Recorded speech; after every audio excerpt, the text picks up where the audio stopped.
Assalomu alaykum futbol muxlislari. Bugun sizlar bilan futbol olamidagi eng so'nggi yangiliklar bilan tanishib chiqamiz. Agar kanalimizga obuna bo'lmagan bo'lsangiz, obuna bo'ling va ushbu videoga kanalimiz rivoji uchun like bosishni unutmang. Manchester City klubi mart oyining eng yaxshi futbolchisini e'lon qildi.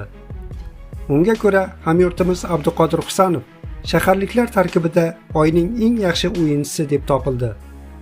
Mart oyi davomida ko'rsatgan ishonchli o'yinlari evaziga Husanov muxlislar o'rtasida o'tkazilgan so'rovnomaga eng ko'p ovoz to'pladi va Etihad talqini bo'yicha g'oliblikni qo'lga kiritdi.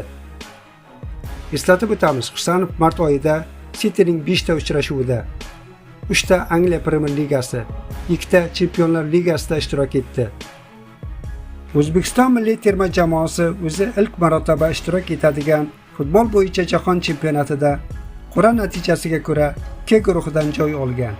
Bu kvartetda futbolchilarimiz Kolumbiya, Portugaliya, Kongo milliy terma jamoalari bilan raqobatlashishi belgilangan. Mundialdagi birinchi raqibimiz Kolumbiya terma jamoasida kutilmagan muammo chiqdi.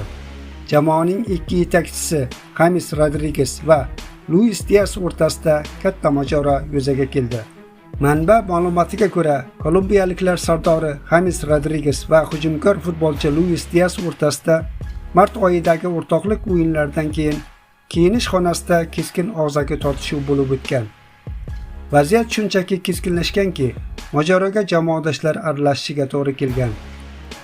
Xabar qilinishicha, keskinlik va ziddiyatning kuchayishiga 2026-yilgi jahon chempionati oldidan terma jamoadagi ichki raqobatning ortib borayotgani va manfaatlar to'qnashuvi yuzaga kelgani sabab bo'lgan. OAB ma'lumotlariga ko'ra, terma jamoa ichida hatto shunday qat'iy ssenariy va muhokama qilinmoqdaki, unga ko'ra jahon chempionati uchun yakuniy ro'yxatga jamoaning ikki yetakchisidan faqat bittasi kirishi mumkin. AQSh, Kanada va Meksika davlatlari mezbonlik qiladigan jahon chempionatining barcha ishtirokchilari ma'lum bo'ldi. E'tiborlisi, O'zbekiston terma jamoasi ham o'z tarixida ilk bor mundial yo'llanmasiga ega chiqdi. Oq bo'rilar turnirning K guruhidan joy olib, Portugaliya, Kolumbiya hamda Kongo bilan bahs olib boradi.